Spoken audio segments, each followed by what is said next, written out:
Hi, I'm Mike Mordecai with Jay Ward's ProStride Hitting.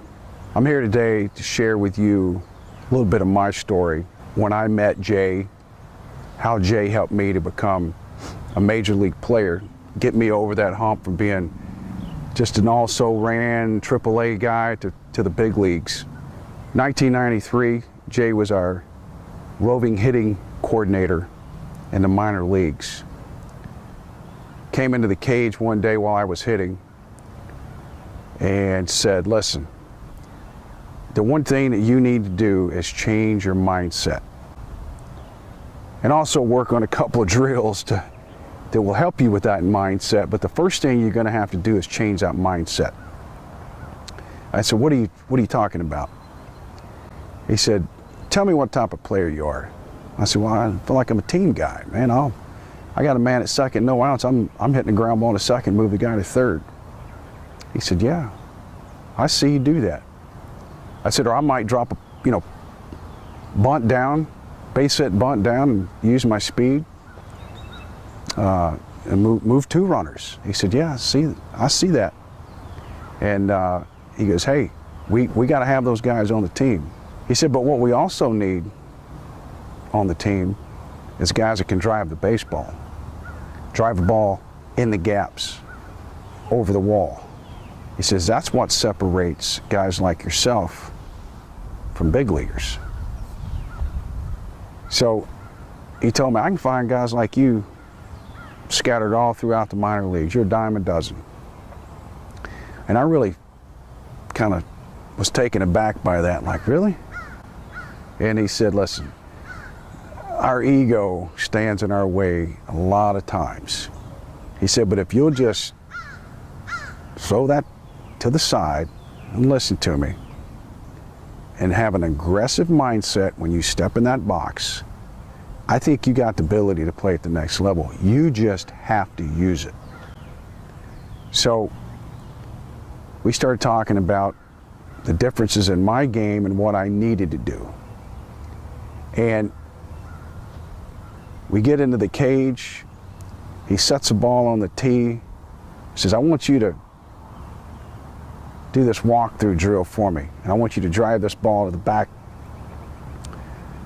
of this cage. And he showed me how to do the walkthrough. And right before I'm about to start it, he says, hey, listen, I bet you $20 you're going to hit this ball and hook it right over to the side of the cage. I stood for a second and thought, no, I'm not. I can hit this ball off the back of the cage. And he said, I tell you what, if you overcompensate, it's going to hit the top of the cage. I said, all right, you're on. I'll take you $20. Well, I hooked the ball on the side of the cage, and Jay said, hey, just keep the $20. Maybe I'll let you buy me a hamburger a few years down the road, and we'll laugh about this. I said, okay. So he showed me the walkthrough drill, showed me the throwback drill, helicopter drill. We did all these drills. We did them off soft toss. We did them off overhand. So the one thing that I started understanding as we were doing these drills was that I was taking some aggressive swings, not passive swings. I was backspinning the baseball, taking aggressive swings. Now, that was early in 1993. I did these drills religiously for the rest of my career, but from that year, 1993, until the following spring training in 1994, I did these things almost every day. In the off season, I played in the fall league. I went to the cage. I would do these things on my own. I knew the drills. I knew what I was looking for. The ball's coming off that tee, back spinning. So I had all this information. I just had to go perfect it.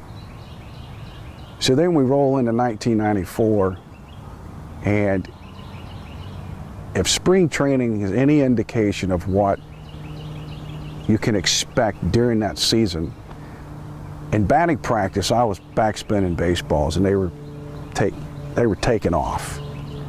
And I know spring training is not the end all. It's to get you ready for the season. But it does give you a little bit of glimpse of what you've been working on in the off season. When you get out on that field and you get into some games, kind of gives you that glimpse of, okay, I start seeing some of the fruits of the labor here. And the best game that I ever had in my life, college or professionally, was a inter-squad game with the Braves in 1994, where I hit 3 home runs and 2 singles, 5 for 5.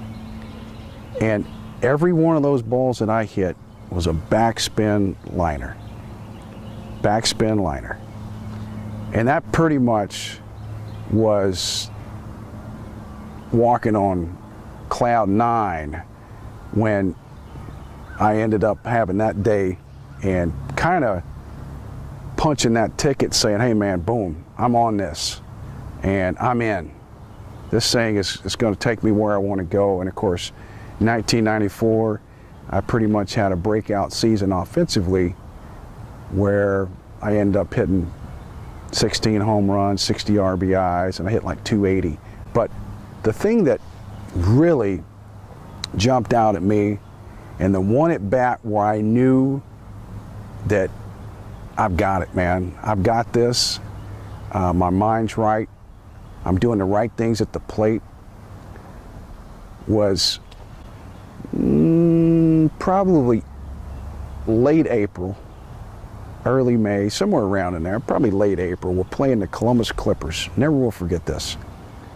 Leadoff hitter gets on with a walk, still second. I'm hitting. And of course, he ran on the first pitch. I took a pitch, let him go, strike 1. The next pitch, I'm trying to drive the ball to center field, right center. I foul the ball off. Guy had a good sinker.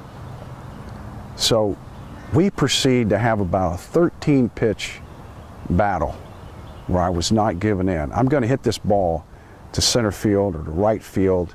I'm going to drive it out there. And I was not the type of guy to just give in and try to snatch a ball. But I backed out of the box on about pitch 13 or 14, and I said to myself, listen, I know he's barreling that sinker in on me. I know I can get the barrel to it. Just trust that I'm going to take the proper swing, and this ball is going to take off to left field, deep left field, and if it doesn't hit the wall or go out, the runner's going to be able to tag and get to third. So I get back in the box. I actually backed off the plate just a fuzz, not much, and was all in. I said, you know what? If it's in right here, I'm just going to get the barrel to it, and it's going to go where it goes. 2-seamer in, elevated a little bit. I hit it off the foul pole, 2-run home run. And I remembered running around the bases thinking, that's easy. That's easy. That's an aggressive mindset. I just let the ball go wherever I hit it. I don't try to force it anywhere and just take a good swing at it. But I use my head to do that, all right? And all the cage work, all the field work, the early BP, everything came to fruition at that time. And that was the end result. And once that happened, I was off the cliff, man. I was sold that, hey man, what I've been working on and what Jay and I talked about pretty much has given me an opportunity to have a really good season. And I get my first call up later that season, and the next year made the big league club in Atlanta out of spring training when we won a World Series, 1995. And to this day, I firmly believe that if I had not met Jay and not started doing these drills, the walk through, the throwback, helicopter, all the drills that Jay presented to me, that I would have never had that opportunity. Listen, my dad was my hitting guy all the way through, and every guy that plays this game, your dad sees you play a ton. And a lot of you, it's your mom or your granddad. They see you. And how many times you played the game and you came off the field and they go, hey man, you weren't right today, something's wrong. You weren't taking the same swing, or you wasn't doing this, or you wasn't doing that. They know. But the most important thing is, you, the player, you have to know when things aren't right. You have to know when to make the adjustments. When did I take a swing and I got around the baseball? Oh, hang on, step back here a second. I got to work on that. I got to do these drills. I got to take my medication, and those drills are medication. Man, it's just like, guys who have high blood pressure, and you got to take medication every day. Well, these walk-through, the throwback, all these drills, they're medication, man. They keep the doctor away. Boom. Just back spinning that baseball all over the field. And that's the mind frame that I had when I played for the rest of my career. I did those drills from 1993 to 2005. And I still do them now when I give instructions and things like that to illustrate for the players. And once you have done them and you understand them, it's a thing of beauty. You can step in that box, have a free mind, and just say, throw it up here. I don't care what you throw. I'm going to put a good aggressive swing on it. I'm going to backspin it in that gap. And know that you can hit. Not going up there hoping. You know you can hit. And that's probably about it for me. And I am a firm believer that anyone who jumps into ProStride, understands what they're doing, and works at it can become a very, very good hitter.